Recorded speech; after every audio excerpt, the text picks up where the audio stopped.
Le marché de l'immobilier en ce moment, c'est un peu comme les abdos de Florent Manodou. C'est bien contracté à souhait. Ah, il est loin ce moment d'Eldorado où on pouvait vendre un Mazo quasiment 300 000 euros et à la première visite. Alors vous me direz, c'est moins pire que l'année dernière. C'est vrai que l'année dernière, on était à 5% de taux d'intérêt. Aujourd'hui, on est à un peu plus de 3%.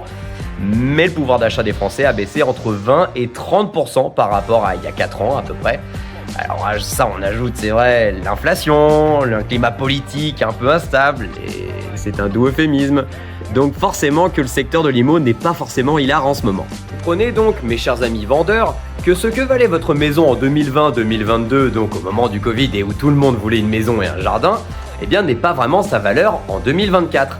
C'est-à-dire qu'on vous a tellement bourré le mot à dire que vous étiez assis sur un puits de pétrole que vous vous êtes mis vous-même à espérer qu'il y avait un Derrick dans votre jardin. Vous savez qu'investir, ce n'est pas forcément faire la bascule de 100 000 euros au bout de 10 ans d'acquisition de votre bien. C'est surtout d'économiser 10 ans de loyer si vous étiez en location par exemple. Si à ça on ajoute le fameux « Ouais mais mon voisin il a vendu il y a 2 ans à 650 000 euros son chalet ».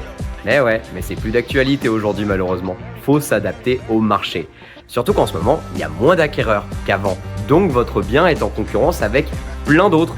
Il faut donc être sexy, avec une belle mise en valeur, des belles photos, visites virtuelles, drones, vidéos, etc.